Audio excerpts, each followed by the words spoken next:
Viral সমন্বয়ক হয়ে এখন বিপ্লবের ঠিকাদারি নিয়েছে। যে অভ্যুত্থানের আগে আমরা সবাই মিলে যেভাবে বৈষম্যবিরোধী প্ল্যাটফর্মটাকে তৈরি করেছি, সবাই মিলে এখন আমরা রাষ্ট্র পুনর্গঠনের জন্য আগামী নির্বাচনের আগ পর্যন্ত একসাথে কাজ করতে চাই জাতীয় ছাত্র কাউন্সিল প্ল্যাটফর্মে। কিন্তু তারা সেটা করে নাই।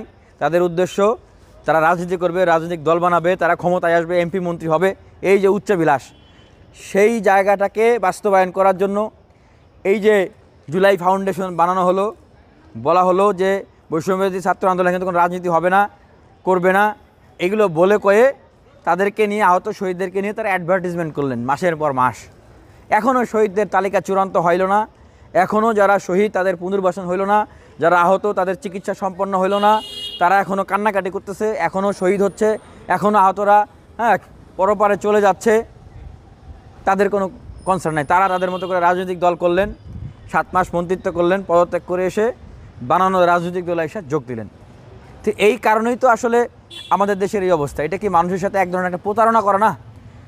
এই শহীদ আহত এদেশের মানুষ যারা অভ্যুত্থানে অংশগ্রহণ করছে তাদের সাথে ছলনা করে না?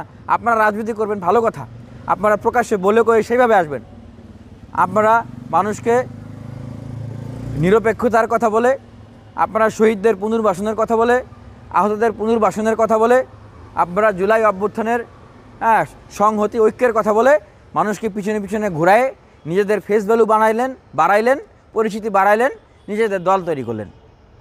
এইটা কি? এটা তো মানুষের সাথে প্রতারণা করা। এখন এই যে রাষ্ট্রের বর্তমান যে ব্যর্থতাগুলো, শহীদদের ফ্যামিলির আহাজারি, আহতদের আহাজারি, রাষ্ট্রের আইন শৃঙ্খলা পরিস্থিতির অবনতি, আওয়ামী লীগের মিছিল, যত কিছু হচ্ছে সকল কিছুর দায় কিন্তু তাদেরকে নিতে হবে।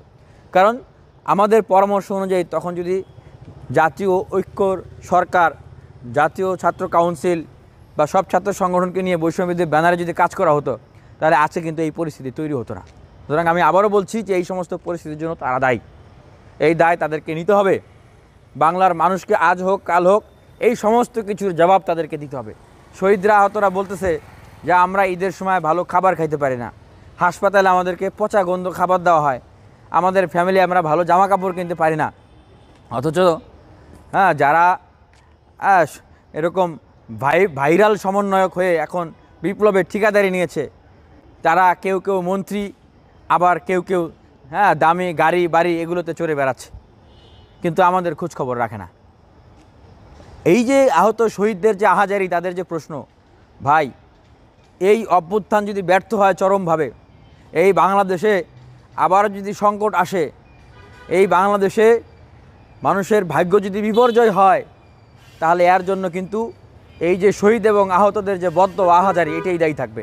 এবং তার পিছনে কিন্তু দায়ী থাকবে এই যে যারা এই কাজগুলো করেছেন তারাই।